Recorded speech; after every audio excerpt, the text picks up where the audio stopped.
그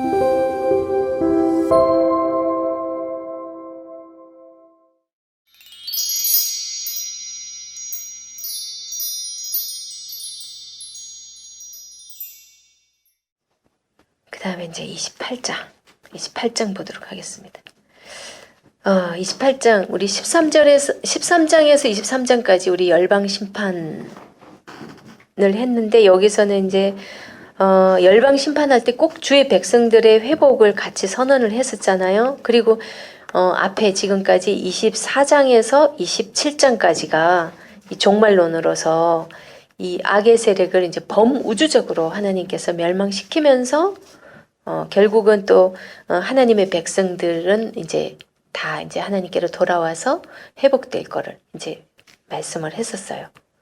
그러면서 또 이제 이 28장 같은 경우는 현실로 돌아와서 이제 실제로 이제 현실로 다시 돌아옵니다. 지금까지 24에서 27은 종말, 이사야 종말론으로서 마지막 때 일이었고요. 지금 28장은 다시 현실로 돌아왔어요. 그래서 그거를 잘 읽어내야 돼요. 그래야만이 이 얘기들이 또 헷갈리지 않아요. 그래서 28장 같은 경우는 지금 세 파트로 나누어지고 있는데, 제일 첫 번째 파트는 1절에서 6절 같은 경우는 북왕국에 대한 선포예요. 에브라임은 북왕국이죠. 북왕국에 대한 선포이고, 7절에서 22절은 남왕국에 대한 선포이고요. 그 다음에 23절에서 29절은 여호와의 지혜, 갑자기 여호와의 지혜에 대해서 말씀하십니다. 자, 우리 28장 보도록 하겠습니다. 에브라임의 술 취한 자들의 교만한 면류관은 화 있을진저, 술에 빠진 자의 성 영화로운 강같이 기름진 골짜기 꼭대기에 세운 성이여, 세잔에 가는 꽃 같으니 화 있을진저, 이렇게 얘기했어요. 에브라임의 술 취한 자들. 이게 지금 에브라임 하면은 북이스라엘인 거 아시죠? 에브라임. 왜 에브라임이 북이스라엘이냐 하면은 에브라임이 그 여로보암이 세웠잖아요. 그 여로보암이 에브라임 지파입니다. 에브라임 지파이기 때문에 가끔씩은 사마리아라고 북이스라엘의 수도니까 사마리아라고 지칭할 때도 있고, 그 다음 에브라임이라고 지칭할 때도 있습니다. 그럼 북이스라엘이라고 알면 되겠고요. 술 취한 자들의 교만한 멸류관이라. 이 말이 무슨, 이 방탕한 백성들, 방탕한 이 술 취한 자들이 에브라임의 술 취한 자들이니까 이 방탕한 백성들을 전반적으로 일컫고 있어요. 이 술 취한 자는. 그 다음에 교만한 멸류관. 이게 지금 사마리아 도성을 교만한 멸류관이라고 표현했는데요. 이 교만한 멸류관 이 부분에 있어서는 굉장히 좀 이 사마리아 성이 어디에 위치하고 있는지를 좀 정확히 알면은 좀 더 이해가 쉽습니다. 사마리아가 오므리 왕조, 그 아합 왕이 오므리 왕조잖아요, 그죠? 오므리가 세운 이 도시예요. 오므리가 거기를 이제 저기 사마리아를 수도로 만들었죠. 근데 거기에는 아주 비옥한 골짜기, 그렇게 있는데, 거기에 그 정말 언덕 좀 약간 높은 곳에서 이렇게 있기 때문에 특히나 이렇게 멸류관이라는 이런 표현까지도 쓰는 게 좀 그런 골짜기에서 내려다 보이니까, 그럼 그런 언덕의 머리 부분에 차지하고 있거든요. 그래서 사마리아의 그 위치나 이런 부분에 대해서 언급하고 있는 데가 왕상 16장 24절, 한번 다음에 찾아보시고, 왕상 16장 24절하고 아모스서 4장 1절 하고요, 6장 1절하고 거기에도 이 사마리아에 대해서 얘기가 나옵니다. 그래서 그런데 실제로 굉장히 사마리아 그쪽이 기름지고, 나중에는 막 무화과 열매, 아주 탐스러운 무화과 열매에 비유하기도 하는데, 그만큼 외세들이 탐내는 그런 곳이었대요. 이 사마리아, 북이스라엘 수도가 이제 그런 좋은 곳에 차지하고 있는 거예요. 이 교만한 멸류관, 이 얘기는 아주 풍부한, 물질적으로 아주 풍부하고 여건이 아주 좋았기 때문에 이들이 교만해가지고 술 먹고 이제 방탕한 생활을 하는 거예요. 그래서 지금 하나님께서 이제 그런 모습을 두고서 교만한 면류관은 화 있을진저 술에 빠진 자의 성 곧 영화로운 관같이 기름진 골짜기 꼭대기에 세운 성이여 쇠잔에 가는 꽃 같으니 화 있을진저. 이제 이해가 되죠. 네, 2절 보라 죽게 있는 강하고 힘 있는 자가 쏟아지는 우박같이 파괴하는 강풍같이 큰 물이 넘친같이 손으로 그 면류관을 땅에 던지리니 이렇게 말씀하셨어요. 이게 딱 보면 2절에서 죽게 있는 강하고 힘 있는 자. 이게 강하고 힘 있는 자는 누구겠어요? 북이스라엘에게 강하고 힘 있는 자는 아수르잖아요. 그죠? 네. 아수르인데 죽게 있대요. 아수르도 하나님 손에 있다는 거, 우리가 아수르를 몽둥이로 쓴다는 건 다 알고 있잖아요. 그죠? 근데 분명히 하나님께서 죽게 있는 강하고 힘 있는 자가, 그러고 보면 우리 주변에 진짜 강팍하고 악하고 좀 못된 사람들, 그 사람들 악의 도구로 사용되는 것도 한편으로는 다 참 믿음의 사람들 제대로 훈련시키기 위해서 알곡을 축적이 만들기 위해서 참 알곡을 만들기 위해서 또 그러지 않나 하는 생각도 이런 걸 보면서 많이 들어요. 죽게 있는 강하고 힘 있는 자. 이 자체는 또 하나님의 주권을 또 강하게 말씀하고 계세요. 이런 이 악한 강한 세력도 결국은 내 손에 있다. 그들이 쏟아지는 우박같이 지금 우박하고 큰 물, 우박하고 물을 지금 하나의 심판 도구로 말씀을 하고 계세요. 그죠? 우박을. 북이스라엘의 이제 운명을 마감하기 위해서 그 힘 있는 자, 이제 그들을 쓰는데 그것은 우박으로. 그리고 저는 이거 볼 때 그게 생각이 났어요. 우박하고 물 이걸 볼 때, 우박은 우리가 그 애굽에서 그 재앙을 내렸을 때도 우박 재앙이 있었잖아요. 그리고 그게 저는 이제 제가 생각이 났어요. 그 다음에 물 같은 경우는 홍수로 하나님께서 확 다 쓸어버렸잖아요. 이렇게 하나님께서 심판하는 것은 이 자연을 가지고 하나님이 만드신 그 자연을 가지고도 얼마든지 우리를 다치는구나. 그걸 알 수 있고요. 3절 에브라임의 술 취한 자들의 교만한 면류관이 발에 밟힐 것이라. 분명히 하나님께서 봐봐요. 위에서는 2절에서는 손으로 그 면류관을 땅에 던진다 그랬어요. 하나님의 손. 그 다음에 그 발에 밟힌대요. 손과 발. 손으로 던지고 발로 밟는다. 완전 손발을 같이 사용하고 계세요. 그 다음에 4절 그 기름진 골짜기 꼭대기에 있는 그의 영화가 쇠잔에 가는 꽃이 여름전에 처음 익은 무화과와 같으리니 보는 자가 그것을 보고 얼른 따서 먹으리로다. 이게 그러니까 사마리아가 얼마나 기름지고 주변에서 봤을 때는 야 저렇게 풍부하고 저렇게 물질적으로 잘 사니까 저 침략을 해야 되겠다 삼키려고 생각을 할 거 아니에요. 근데 이거 왜 여기다가 처음 익은 무화과에다가 비유를 했냐면요. 실제 무화과는 한 9월 정도 이렇게 9, 10월경에 이렇게 열매를 맺는데 여름이 오기 전에 지금 여름 전에 처음 익은 무화과 이런 경우가 간혹 있대요. 여름 전이면 약 6월 말이나 이렇게 되겠죠. 그때 무화과가 익는데 그게 가끔씩 있지만 그렇게 맛있다네요. 그렇게 맛있어가지고 사람들이 그걸 발견하면 막 너나 할 것 없이 달겨들어가지고 그걸 막 따먹는데요. 지금 그것에 비유하고 있는 거예요. 지금 이 사마리아를 이 기름진 땅 아니 그 나라에서 지금 어쨌든 여기서 여름 전에 처음 익은 일단은 지금 9월 10월 이거는 지금 우리나라 이거 기준으로 하고는 좀 틀려요. 그쪽하고는 여름 이스라엘의 여름 하면 끝을 얘기하잖아요. 아니 어쨌든 여기 지금 우리 그게 보니까 주석에 보니까 무화과가 일반적으로 한 9, 10월에 그 익는데 여기는 몇 개월 전에 이게 익은 거예요. 처음 익은. 여름 전에 처음 익은.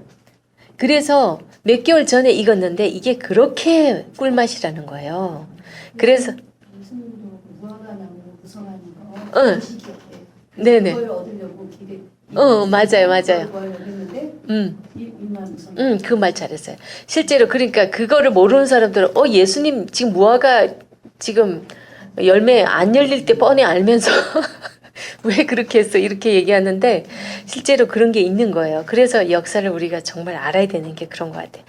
그렇게 탐스럽게 사람들이 누구나 달겨 들어갖고 막 먹고 싶은 그런 무화과 나무, 무화과에 비유를 한 거예요. 사마리아를.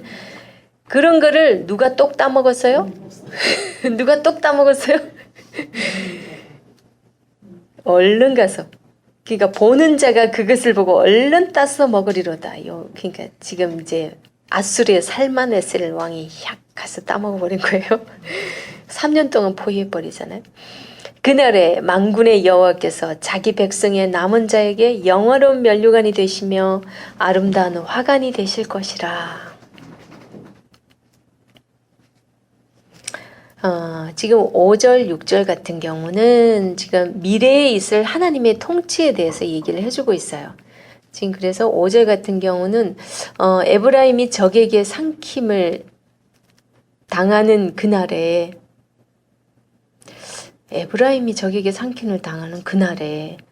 하나님 그러니까 영화로운 면류관이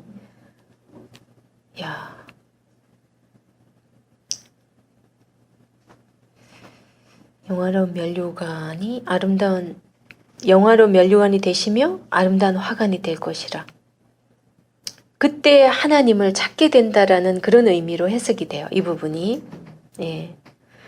아무래도 사람들이 멸망당할 때 그때 하나님을 찾고 우리 이사야서에서 계속적으로 주제적으로 지금 나타나고 있는 것이 사람들이 패역한 모습들, 사람들의 그 교만한 것들은 다 땅바닥에 패대기 쳐지고 하나님은 계속 그러면서 그럴 때마다 하나님은 드러나시고 하나님은 높아지시고 하나님은 더욱더 높임을 받으면서 그때서 하나님이 오히려 영광 받으시는 그런 모습들이 처음부터 계속 이렇게 나오고 있어요. 그게 굉장한 주제적으로 깔려있는 중심 주제로 나타나고 있습니다. 6절 재판석에 앉은 자에게는 판결하는 영이 되시며 성문에서 싸움을 물리치는 자에게는 힘이 되시리로다.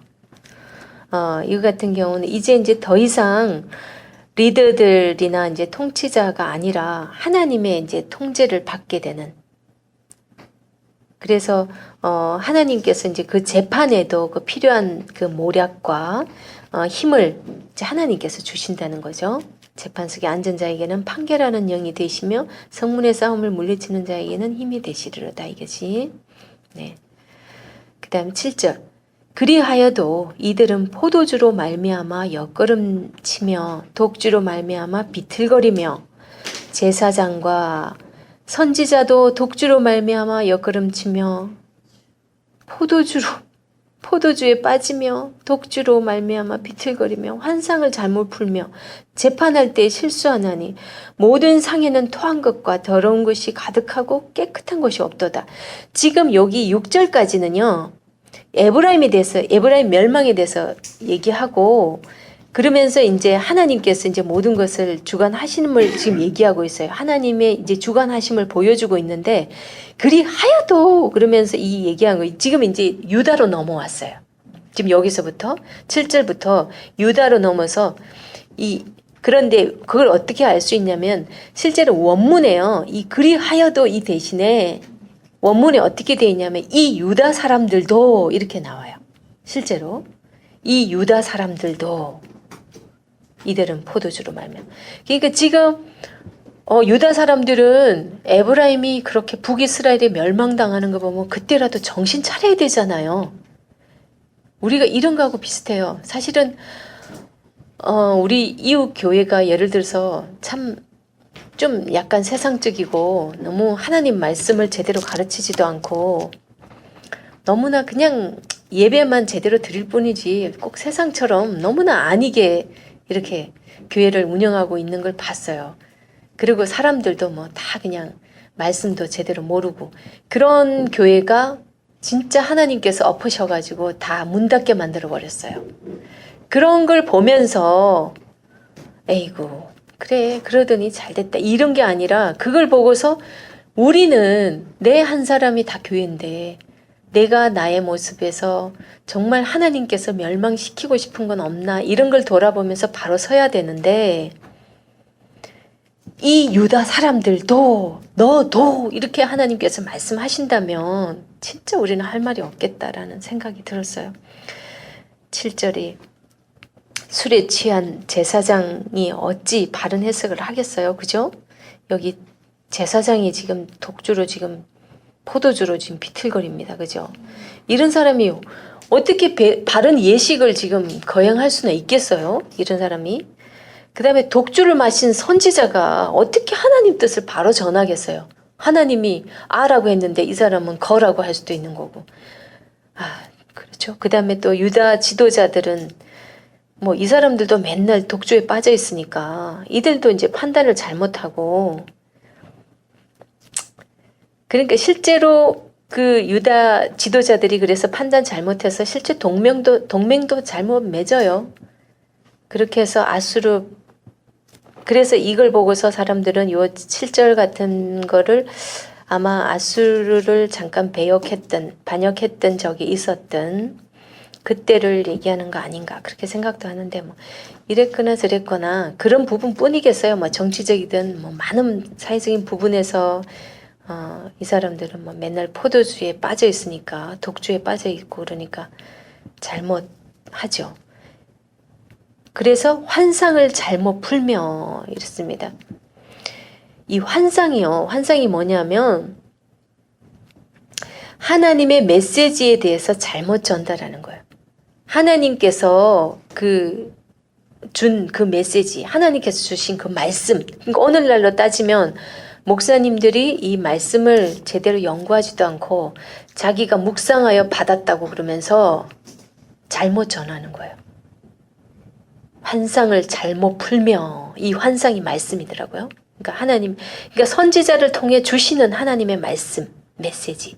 그게 지금 환상이에요. 환상을 잘못 풀며 재판할 때 실수하나니.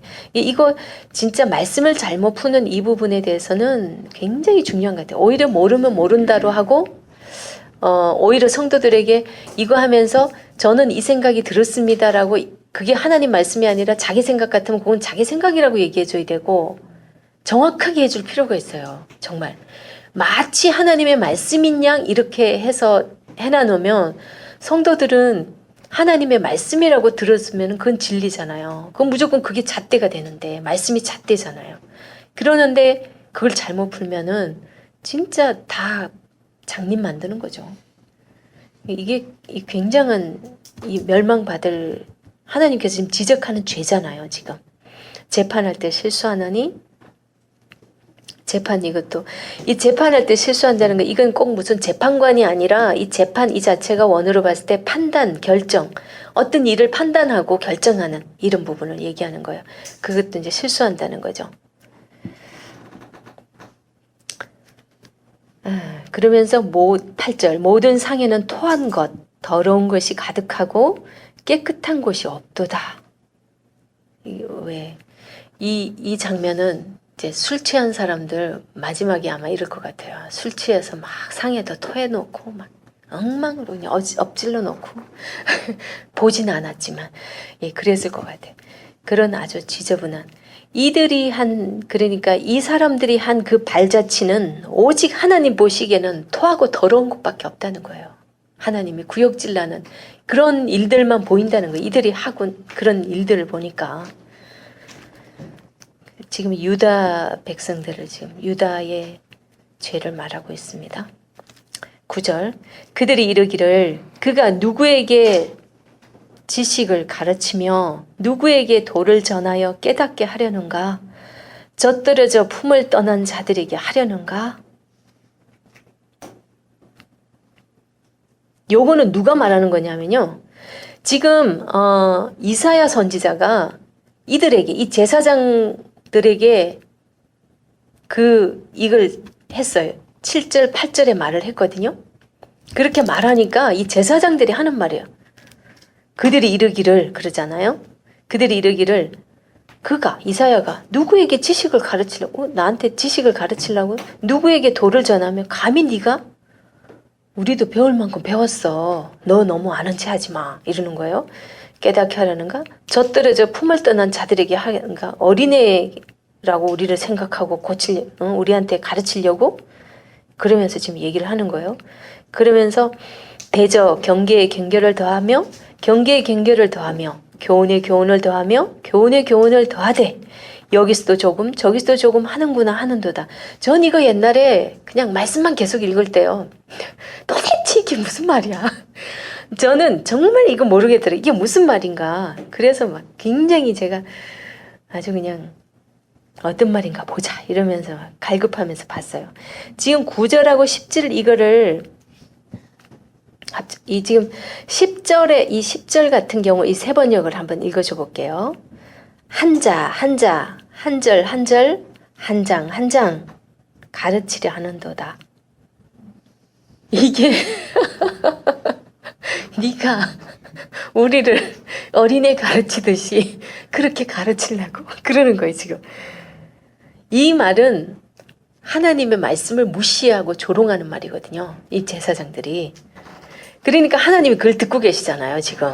이들이 이렇게 조롱하니까요. 나중에 하나님께서 너희들이 그 조롱하는 그 말을 그대로 이러면서 심판을 퍼부세요. 너희들이 그 조롱하는 대로 그 소리 다 듣게 해주겠다. 그러면서 이제 말씀을 하고 계시거든요. 참 기가 막혀요. 그 다음에 11절. 그러므로 더듬는 입술과 다른 방언으로 그가 이 백성에게 말씀하시리라.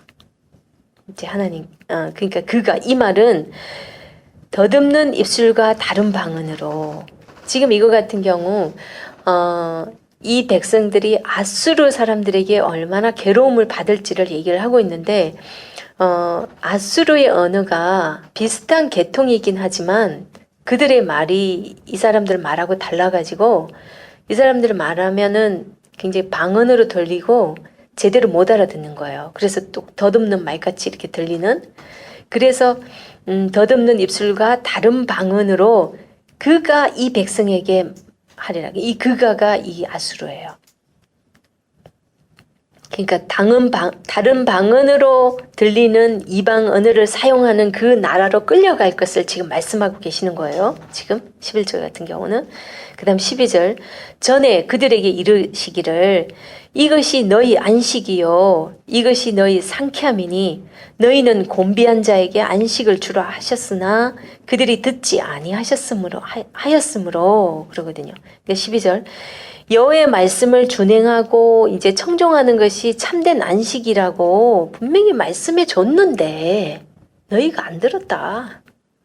그렇으므로 13절. 여호와께서 그들에게 말씀하시되 경계에 경계를 더하며 경계에 경계를 더하며 교훈에 교훈을 더하며 교훈에 교훈을 더하고 여기서도 조금 저기서도 조금 하사 그들이 가다가 뒤로 넘어져 부러지며 걸리며 붙잡히게 하시리라. 이제 하나님이 똑같이 그렇게 하는데 뒤에 이제 뭐 걸려 넘어지고 붙잡히는 것까지 이제 하나님이 그렇게 이제 너희들이 그렇게 당할 거다라고 말씀을 하시는 거예요. 13절이 그러니까 이제 10절에서 이 제사장들이 조소한 그 말, 그걸 아수르 사람들에게 너희들이 그거 들으면서 너희들이 끌려갈 거거든? 그러면서 말씀을 하시는 거예요. 에휴, 참. 이걸 보면서 한편으로 이게 우리가 고소하면 안 되고 고소라는 게 아이고 깨소금이다 이게 아니고 정말 혹시라도 이게 내 모습 되면 어떡하나 참 두렵고 떨립니다. 그리고 14절에서 15절은요. 지도자들의 권모술수를 얘기하고 있습니다. 지도자들의 권모술수. 이러므로 예루살렘에서 이 백성을 다스리는 너희 오만한 자여 여호와의 말씀을 들을지어다. 이거 옛날 성경에는 경만한 자라고 이렇게 나오는데요. 이 오만한 자, 이 비웃는 사람들을 얘기하는 거예요. 오만한 자. 앞에서 그렇게 비웃었기 때문에 이제 여호와 말씀 들어라 그러면서 너희가 말하기를 우리는 사망과 언약하였고 스올과 맹약하였은즉 넘치는 재앙이 밀려올지라도 우리에게 미치지 못하리니 우리는 거짓을 우리의 피난처로 삼았고 허위 아래에 우리를 숨겼음이라 하는도다. 이렇게 얘기하는 거예요. 도대체 사망과 언약하고 스올과 맹약했다는 이 말이 무슨 말일까? 굉장히 의아하잖아요. 그죠? 이거를 뒤에 30장 31장에 보면은요. 이게 이 사람들이 애굽하고 언약한 걸 이렇게 얘기한다는 걸 알 수 있어요. 집에 가서 한번 읽어보세요. 30장하고 31장을 보면 이들은 그래서 애굽을 피난처로 여기고 있는 거예요. 그러니까 아수르가 와도 이제는 애굽이 더 커질 거니까 아수르 너희들 뭐 괜찮을 거다. 그렇게 지금 생각하고 있다는 거죠. 그러니까 이제 애굽은 이제 도와주겠다고 약속을 했지만 솔직히 말해서 애굽이 역사상에 있어서 제대로 이 이스라엘을 별로 도와준 그런 건 기록이 없는 것 같아요. 그러니까 랍사게가 기억해요? 랍사게가 조롱하는 말 중에서 보면 히스기야에게 그러잖아요. 이집트에 대해서 너는 부러진 갈대 지팡이 같은 이집트를 의지한다고 하지만 그러면서 너 그렇게 해봐야 너 손만 찔리고 말 거다 이렇게 말하거든. 그렇게 조롱을 하거든. 그러니까 이집트는 실제적으로 이스라엘에게 큰 도움을 주지도 못했던 이방 나라의 이 랍사게가 그런 조롱을 합니다. 16절 그러므로 주 여호와께서 이같이 이르시되 네?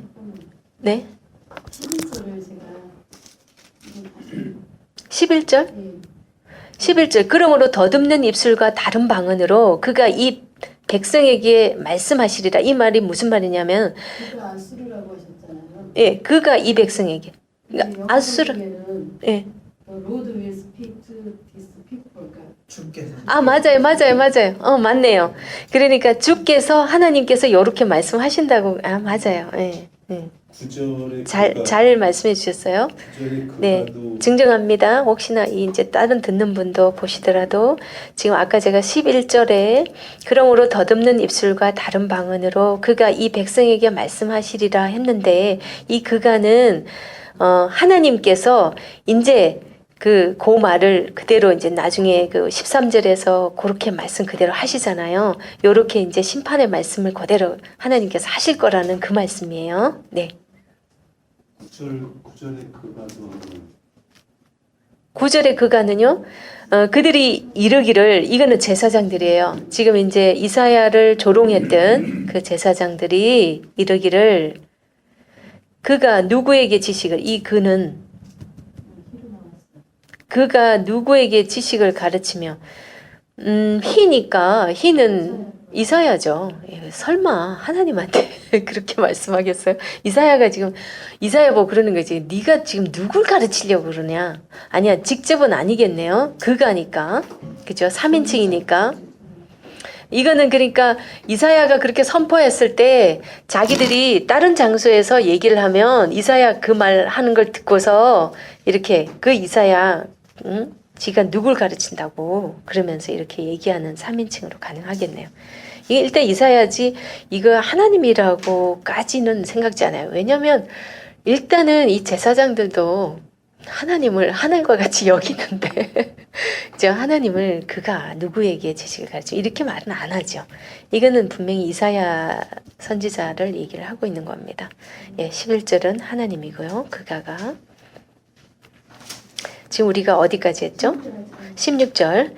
그러므로 주 여호와께서 이같이 이르시되 보라 내가 한도를 시온에 두어 기초를 삼았노니 이거 같은 경우는 그 한도를 시온에 두어 기초를 삼았대요. 그러니까 우리 15절 같은 경우는 보세요. 15절은 이들이 뭘 언약했대요? 사망과 언약하고 서울과 맹약했대잖아요. 그럼 이들이 지금 의지하는 건 뭐예요? 애굽이에요, 그죠? 애굽을 의지하지만 하나님께서는 보세요. 그러므로 주 여호와께서 이같이 이르시되 보라 내가 한 돌을 시온에 두어 기초를 삼았노니 곧 시험한 돌이요 귀하고 견고한 기초돌이라 그것을 믿는 이는 다급하게 되지 아니하리로다. 그렇게 말씀하고 있습니다. 이거는 결과론적으로 우리는 나중에 보니까 이 기초돌은 예수님이시잖아요. 그죠? 하지만 이제 이 당시에서는 이 사람들에게 하나님에게 이렇게 믿음을 두고 그렇게 하나님께 피난처로 삼고 하나님을 의지하는 자, 그들은 이제 다급하게 되지 않는다라는 그런 의미입니다. 우리 마태복음 7장 24절에서 27절 보면은 반석 위에 지은 집은 창수가 나고 홍수가 나도 절대로 무너지지 않는다라는 그런 거 있죠. 참고로 보시면 되겠고요. 그리고 지금 베드로전서 2장 6절에도 보면 베드로전서 2장 6절 같은 경우는 여기 이들로 기초로 삼으신 분이 하나님이란데 이때 여기서는 이제 메시아를 얘기해주고 있고요. 그 다음에 에베소서 2장 22절에도 그게 나오고 그 다음 사도행전 4장 11절에도 나오고요. 그 다음 마태복음 21장 42절에도 이 부분 42절 네. 그리고 시험한 돌 이거는요 모든 시험을 거친 돌이에요. 그러니까 지금까지 하나님께서 보여준 게 너무 많잖아요. 그죠? 하나님께서 이미 다 알 수 있도록 충분히 해줬다는 얘기죠. 이 시험한 돌이라고 하신 거는 이미 하나님께서 다 보여줘. 그래서 이제 믿을만 하지 않냐. 믿을만한 그런 이미 시험을 다 거친 믿을만한 그 돌이다 이거지요. 돌이요 귀하고 견고한 기초돌이다. 이제 15절에 이것과 너무나 대조적으로 일부러 대조를 시켜주고 있습니다. 그래서 17절 나는 정의를 측량줄로 삼고 공의를 저울추로 삼으니 우박이 거짓의 피난처를 소탕하며 물이 그 숨는 곳에 넘칠 것인즉 여기도 또 심판의 도구로 우박과 물이 나오고 있어요. 아까도 나왔는데 그죠? 예. 17절 같은 경우는 이제 정의와 공의가 이제 판단 기준이 이제 되니까 이제 유다 지도자들의 정치 수단이 이제 거짓과 허위로 이제 기초한 그것들이 이제 다 붕괴돼 버린다는 이제 그런 모습이고요. 그 다음에 18절 너희가 사망과 더불어 세운 언약이 패하며 스올과 더불어 맺은 맹약이 서지 못하며 넘치는 재앙이 밀려올 때에 너희가 그것에게 밟힘을 당할 것이라. 18절 같은 경우 이제 아수르 군대가 이제 유다를 유린할 때에 애굽은 유다를 구하지 못해요. 실제로 이제 그런 일이 발생하고 그 다음에 백성들은 속수무책으로 이제 당할 것을 이제 얘기해주고 있습니다. 우리 10장 7절에서 보면 하나님께서 요렇게 또 치실 것을 이미 예언을 한번 하셨어요. 10장 6절에 하나님께서 이렇게 아수르가 칠 거를 말씀을 하셨어요. 일단 19절 오직 두려움만이 19절 그것이 지나갈 때마다 너희를 잡을 것이니 아침마다 지나가며 주야로 지나가리니 소식을 깨닫는 것이 오직 두려움이라. 오직 두려움이라. 참 이게 해석이 굉장히 좀 어렵더라고요. 저는. 그것이 지나갈 때마다 너희를 잡을 것이니 아침마다 지나가며 주야로 지나가리니 소식을 깨닫는 것이 오직 두려움이라. 이거는 그래서 결국은 많이 찾아보니까 오직 두려워하는 것만이 그러니까 오직 이제 두렵고 떨리는 마음 그게 있어야만이 하나님께서 말씀하시는 게 선지자를 통해서 하나님이 말씀하시는 이게 깨달아질 것이다. 너희들이 두려워하지 않기 때문에 그렇다는 거죠. 결국은 두려워해야 된다. 하나님을 경외하는 경외하라고 그러잖아요. 경외하는 게 두렵고 떨림으로 하나님을 섬기는 게 경외함인데 오직 두려움만이 이러하. 이 두려움에 대해서 굉장히 여러 곳에 많이 나오던데 오직 하나님을 두려워해야만이 그 말씀을 깨달을 수 있다. 이런 뜻으로 해석이 됩니다. 19절은. 20절. 침상이 짧아서 그러고 보니까 이 19절 같은 경우는 제가 이 말씀을 오직 두려워해야만이 그 말씀이 들리고 깨달아진다고 하는 것은 실제로 세상 사람들이 하나님 말씀을 듣지 않고 그러니까 한 귀로 듣고 한 귀로 흘리고 버리는 거는 하나님을 두려워하지 않는다는 거예요. 그죠? 하나님을 인정 안 하고 그들이 하나님을 두려워하지 않으니까 그들은 들어도 뭐 깨달아지지도 않고 믿어지지도 않는 거죠. 그 다음 20절에서 22절은요. 다가오는 하나님의 심판에 대해서 얘기를 해주고 있습니다. 20절에서 22절은 20절 침상이 짧아서 능히 몸을 펴지 못하며 이불이 좁아서 능히 몸을 싸지 못함 같으리라 하셨느니라. 이 말 해석이 평소에 되셨어요? 이것도 굉장히 그랬는데 이게 침상이 짧아서 능히 이게 무슨 뜻이냐면은 이게 늘 이렇게 제대로 측정도 제대로 못하는 거예요. 그 무슨 사리 판단이나 이런 것도 제대로 안 되기 때문에 잘못해서 이게 침대도 그러니까 몸을 펴지도 못할 정도로 좁고 이불도 좁아서 몸도 싸지 못할 것 같이 된다. 이거는 그러니까 그들의 측정이 잘못되니까 항상 잘못 판단해서 자기들이 원하는 바를 아무것도 이룰 수가 없는 거예요. 이 사람들 잘못 판단해서 잘못하니까. 이걸 보면서 어떤 생각이 들었냐면 하나님의 사람들이 하나님의 뜻을 제대로 알지 못하면 맨날 잘못된 그릇된 판단밖에 안 하잖아요. 그러면은 실컷 자기는 열심히 일한다고 하는데 결국은 아무것도 없겠구나. 잘못된 길을 가면 그래서 성경에 우리가 그때 왜 두로 얘기할 때 두로 막 그렇게 무역을 해가지고 하나님 믿는 자들, 경건한 자들에게 다 그들이 먹고 쓴다 그랬잖아요. 그런 것처럼 우리가 그 하나님을 섬기는 자들도 이렇게 바로 서 있지 않았을 때 하나님께서 한 방에 불어버릴 수도 있겠고 정말 열심히 살지만 계속 힘들게 살 수도 있겠다 하는 그런 이걸 보면서 제대로 측정하지 못하고 제대로 판단, 결정 이런 걸 제대로 잘 못하니까 아무 일도 이루지 못하는 뭐 하나 쓸모있는 거 하나 못 만드는 그런 모습을 지금 보여주고 있어요. 21절 대저 여호와께서 브라심 산에서와 같이 일어나시며 기브온 골짜기에서와 같이 진노하사 자기의 일을 행하시리니 그의 일이 비상할 것이며 자기의 사역을 이루시리니 그의 사역이 기이할 것임이라. 이거 같은 경우는 브라심산과 기브온 골짜기 이 얘기를 알아야 돼요. 이 브라심산이 어디냐면요.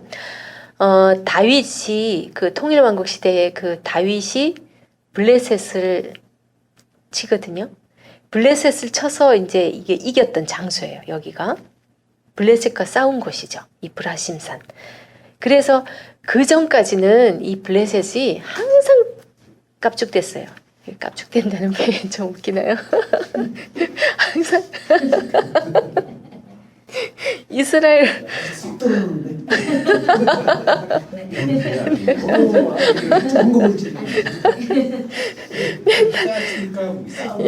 예, 깝죽댔는데 진짜. 그런데 이제 이 블레셋 그때 한번 딱 치고 나서 그 이후로는 다시는 이스라엘에게 깝죽대지를 않았다고 그래요. 그것이 이 브라심산이에요. 하나님께서 역사하신 곳이죠. 그 다음 기브온 골짜기나 기브온 골짜기 아시죠? 그 여호수아가 그 어디와의 전쟁이었죠? 그 아말렉. 네. 아말렉과의 전투에서 해야 머물러라, 달아 멈춰라. 기브온 골짜기에 그죠? 실제로 멈추잖아요. 그 아얄란 골짜기에 거기에 그 머물러라 해서 실제로 이게 역사를 이루는데 그때의 그 성경의 증거가 아주 재밌어요. 실제로 여호수아가 쳐서 죽인 그 군사보다 하나님께서 우박으로 죽인 자가 더 많았더라 이렇게 나오는 거예요. 하나님께서 하셨다는 거예요. 그죠? 지금 뭐 다윗이 지금 블레셋을 쳐부수고 그 이후부터 다시는 이제 이렇게 이스라엘 괴롭히지 않게 됐던 이 역사에 이들에게는 브라심산과 기브온 골짜기가 하나의 역사의 현장인 거예요. 아, 이러면 역시 이곳은 하나님이 하신 곳이야. 이제 거기에서와 같이 진노하사 여기에서와 같이 진노한다는 것은 진멸하는 거죠. 지금 거의 진멸까지는 아니지만 어쨌거나 완전 하나님께서 다 죽이는 거예요. 거기에서와 같이 진노하사 자기의 일을 행하시리니 그의 일이 비상할 것이며 자기의 사역에 이르시리니 그의 사역이 기이할 것임이라.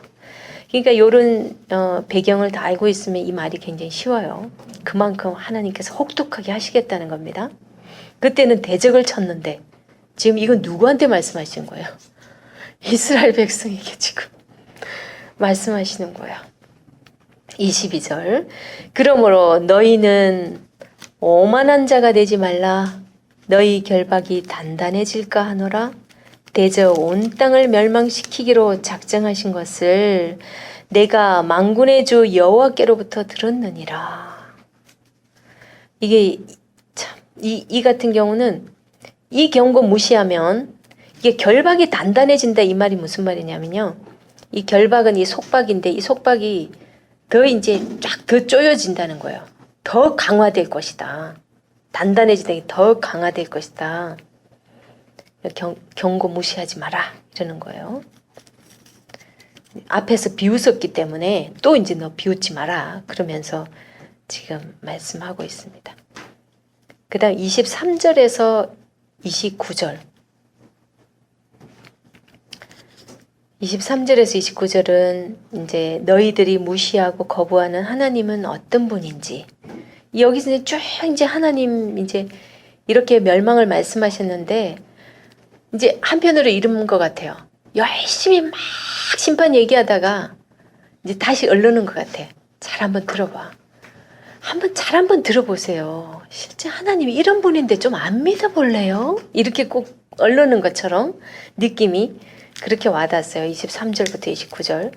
너희는 귀를 기울여 내 목소리를 들어라. 자세히 내 말을 들어라. 잘 한번 들어봐. 그러면서 이게 자세히 내 말을 들어라. 이거는 이제 지혜 문학의 이제 연설 형태가 일반적으로 이렇게 많이 나온대요. 파종하려고 가는 자가 어찌 쉬지 않고 갈기만 하겠느냐? 자기 땅을 개간하며 고르게만 하겠느냐? 그러면서 말씀하세요. 이제 23절에서 이제 특별한 관심을 집중시켜 놓고 이제 하나님을 이제 농부로 비유하면서 농부의 그 지혜를 가지고 하나님이 지혜 있는 분임을 이제 얘기하고 있거든요. 이제 파종하려고 가는 자가 그러니까 농부는 밭을 기경할 때 그냥 무조건 그냥 밭만 이제 땅만 이제 막 가는 게 아니고 그 무조건 쓰레질하고 이제 땅만 갈고 그러는 거 아니다. 25절 지면을 이미 평평히 하였으면 소외양을 뿌리며 대외양을 뿌리며 소맥을 줄줄이 심으며 대맥을 정한 곳에 심으며 귀리를 그 가에 심지 아니하겠느냐? 이 말이 무슨 말이냐면 이제 파종하는 모습을 이제 보여주는 거예요. 파종할 때 이제 소외양, 대외양 이게 무슨 얘기냐면은 이제 파종이 이제 종자 크기에 따라서 실제로 이제 종자의 크기와 종류에 따라서 뭐 줄을 지어 심든지 아니면 구획을 이렇게 나누어 가지고 얘들은 여기로 딱 심어야 돼. 따로 나눠서 심고 뭐 이런 모든 심는 방법, 파종하는 방법까지도 그런 걸 걔가 고르지 않겠느냐? 그 이제 농부의 지혜인 것처럼 이제 얘기해요. 그러면서 줄줄이 심으며 파종하는 거 25절까지 얘기했죠. 그 다음 26절 이는 그의 하나님이 그에게 적당한 방법을 보이사 가르치셨습니다. 이건 무슨 얘기겠어요? 농부가 그렇게 씨 뿌리고 그렇게 다 하는 거 그거 다 하나님이 가르쳐줬다. 그거 그 농부가 알아서 한 게 아니라 그 지혜도 하나님이 주신 거야. 그렇게 얘기를 해주는 거예요. 그리고 적당한 방법을, 이거는 적당한 방법, 이거는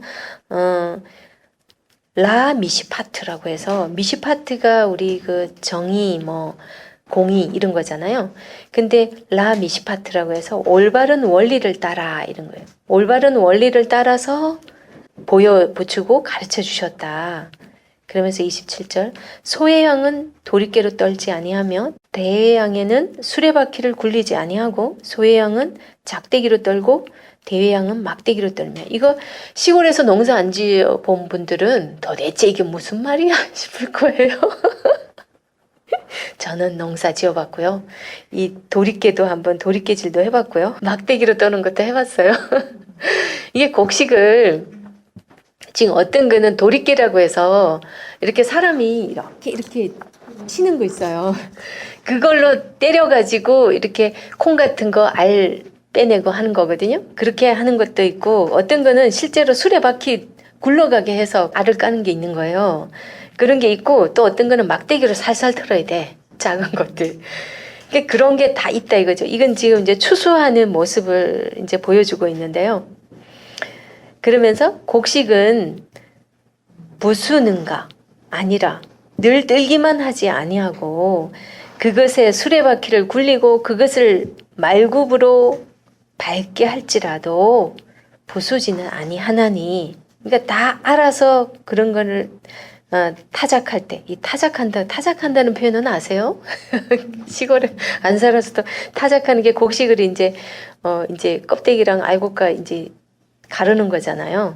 다 껍데기에 씌워져 있으니까 그걸 이제 발라야죠 다.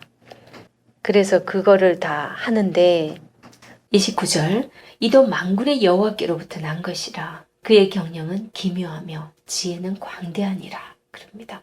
위에 앞에 언급하신 모든 것, 씨 뿌리는 것, 씨 뿌리는데 지혜, 그 다음에 추수하는데 지혜, 이 모든 것이 하나님께로 난 것이라고 하나님은 강조하고 계세요. 그러면서 그의 경영은 기묘하며 지혜는 광대하니라.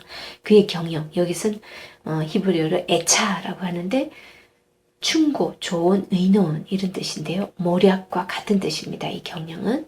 그 다음에 기묘하며, 기묘하다, 이거는 팔라라고 히브리어인데 뛰어나다, 기이하다, 놀랍다, 이런 뛰어나고 기이하고 그 놀라운 그 하나님의 경영. 그 다음에 또 지혜는 광대하다 그럽니다. 이 지혜는 학함하고 틀려요. 일반적으로 우리가 지혜는 학함이라고 표현하는데 여기서는 투시아라고 해서 건전하고 효과적인 지혜, 그리고 영구적인 성공, 이런 뜻이 있어요. 이 영구적인 성공, 그야말로 우리가 잠깐 반짝 누리는 그런 성공이 아닌 영구적인 성공이 하나님의 지혜로 이렇게 표현되고 있어요. 정말 이런 모든 것이 여호와께로부터 나는 거래요. 왜 그러면 23절부터 29절까지 하나님께서 그토록 이 이스라엘 백성들에게 내가 씨 뿌리는 비유를 통해서, 그 다음 추수하는 걸 통해서 그 농부에게 그 지혜를 주는 자가 누구냐 그러면서 막 일일이 말씀하고 계시겠어요? 안 믿으니까. 그들이 못 믿으니까 이렇게 말씀하고 있는 거예요. 이거 지금 이스라엘 백성들에게만 주는 말씀일까요? 지금 이거 지금 현재 우리에게 주시는 말씀이세요. 정말 실제 저를 포함하여 다 그렇잖아요.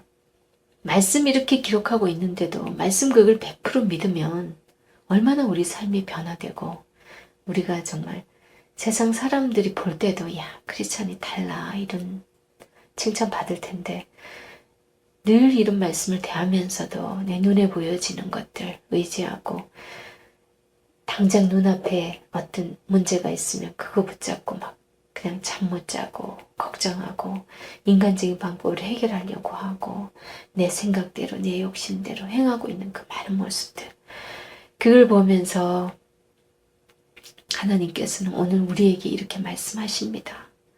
나한테 구하라. 내 의지해라. 나한테 맡겨라. 그럴 때 하나님께서 그러면 우리가 그 하나님께 맡기고 하나님께 구한다는 게 뭘까요? 늘 하나님 이 말씀하신 대로 우리가 살아가는 거예요. 하나님께서는 우리가 말로만 네 그러겠습니다. 그걸로 인정해 주지 않으세요. 하나님께 우리가 정말 들은 대로 그 말씀을 우리 삶 속에서 이뤄내는 그 삶을 살고 날마다 말씀 가운데 그하는 그러한 삶을 살 때 하나님께서 말씀 가운데서 우리에게 답을 주시고 어떻게 살아가야 할지 그 방향도 주실 줄 믿습니다. 자, 오늘 우리 28장까지 마무리하고요. 다음 시간에 우리가 29장부터 하도록 하겠습니다.